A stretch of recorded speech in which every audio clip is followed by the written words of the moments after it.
you remember 2 weeks ago, I was along a fern line where there was a Sasquatch trail and I went into it. Back in that area.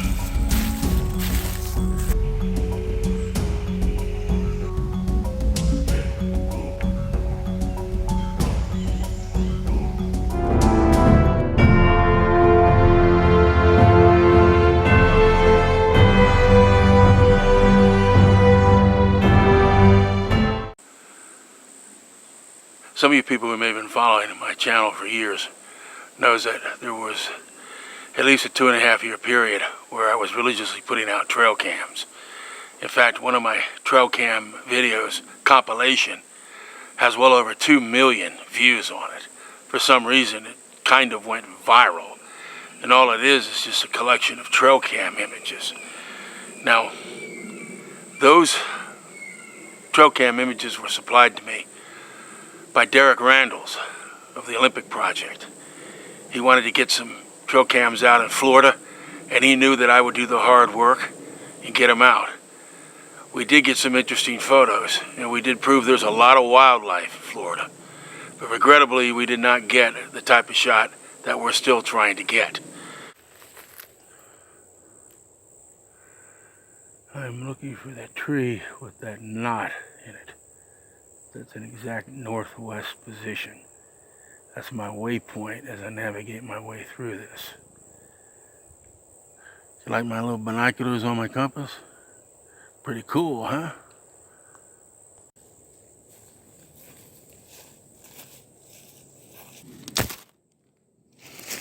One thing about when you're the only cameraman is you have to be setting and resetting and constantly moving your stuff around. And that kind of detracts from what I'm actually trying to accomplish.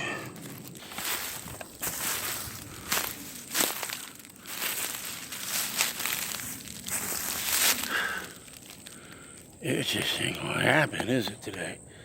Whew. Man. Okay.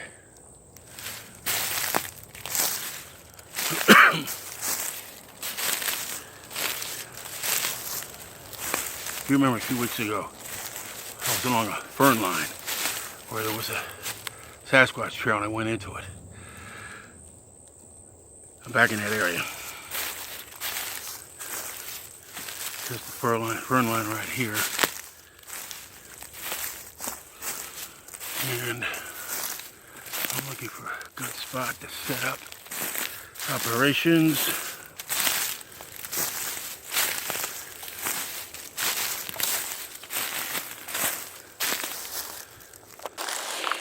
Yeah, I must have just walked by this earlier. It's not really all that conspicuous, but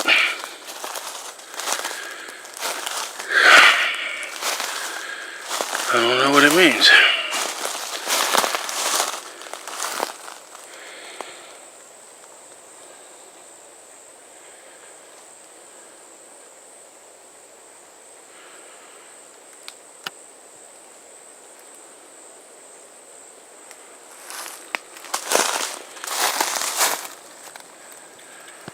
See where some wood on there.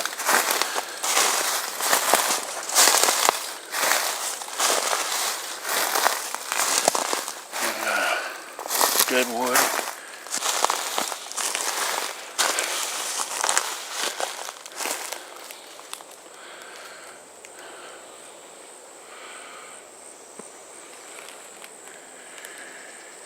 And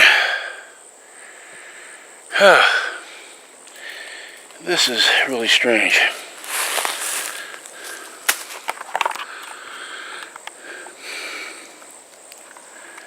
You would think that's dead wood, that this would be a dead tree, but it's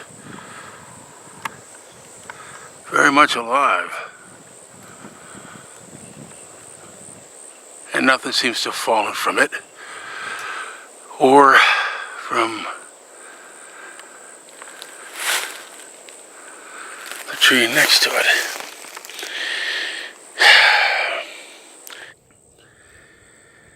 This structure that I'm sitting next to reminds me of Kelly Shaw. No, that one.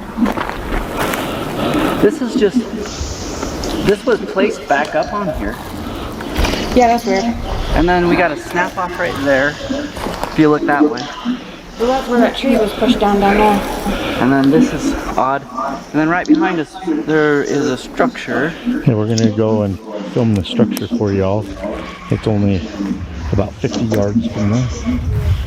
Yeah. And I want to address that issue. When I started doing YouTube videos almost a decade ago, Tim Stover and I were essentially the only ones that were putting anything up on YouTube dealing with Bigfoot research. We would go out into the woods 4 or 5 times a week and we would post what we found. Now,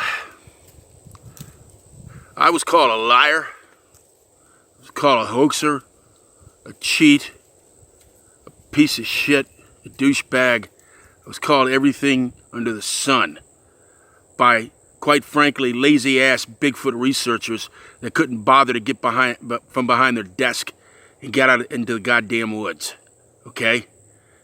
So I had no one to back me up. I had no one to support me. I was out in the woods. I recorded howls. I found structures. I recorded tree knocks. I recorded movement. All kinds of things were going on that I was finding because I was putting in the work. Now, Kelly Shaw, he goes to near Boulder, Colorado, and in this particular video, he used the term questionable structure, questionable footprints. But you understand what's going on here. He and others are validating what I found. They are finding the prints. They're recording movement. They're recording knocks. They are recording the howls in the middle of the night. They are picking up all this stuff. And all it does is underscore what I found a decade ago, in which I was lambasted. And someone must dig it, man. I think the last I checked, Kelly had 24,000 subscribers. Do any of you desk jockeys have that? But did I ever get an apology? Did I ever get anybody go, you know what, Tim, you may have been right all along. You know what, Tim, you may have been a pioneer in this business. You may have been the guy that went out and did something no one else had ever done, and they hated you for it. Because I just simply maintained the same attitude that Columbus had. And I read his journal, like when I was in 6th grade. And I remember he began every daily journal entry with, today we maintain a westerly heading. That's right, westerly. He knew where he was headed. He didn't know what he was going to find, but he maintained that westerly heading, which is what I did. Just keep plodding along. And they're going to hate you for it. Hell, they still hate me. Now they don't know why. They just hate me to hate me. But now they can't put their finger on it, because if they hate me for stuff, they got to hate everybody else. Because everybody else is finding stuff. Kelly's doing a great job. Keep it up, guy. Keep it up. You're showing the world just what I showed them. Some people have also been wondering about this. 2 counties over from where I live, in the same county where Kevin lives, there's a group called the Trail to Bigfoot. And that's Mark and Chris. And they are also working the same areas. Well, no, and Kelly never worked my area, but they are working the same areas I worked almost a decade ago, up in the Green Swamp.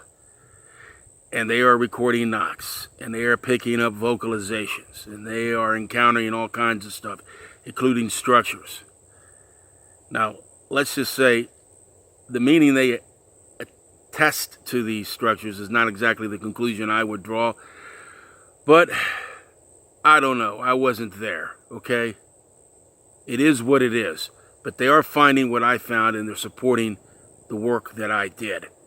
Now, people were wondering, well, how come you don't collaborate with them? How come you don't work with them? It's complicated, as Derek Randall said about politics. They are a break-off of an organization that likewise thought that I was full of crap 10 years ago, and they gave me the death penalty. They will never, under any circumstances, in any way, matter, shape, or form, ever associate with me. Now keep in mind, that is 100% coming from them, not me. I could get an email from Chris or Mark today and they'd say, hey Tim, you want to meet us Thursday at this certain point off an interstate and we'll go work? I would be there. I've dropped them the same line, got no response. Again, for deep, irrational political reasons, they and anyone else that works in Polk County will not work with me. Now you have to figure that one out on your own. And I think a lot of it has to do because I once had breakfast in a Waffle House one morning, 6 o'clock in the morning, with somebody that they believe is a hoaxer because Coast to Coast Radio banned them from the show. So I sat down and had eggs and toast with him. Never saw the guy again. But I get the death penalty for that. Is that a courtroom you'd want to be in? Think about that.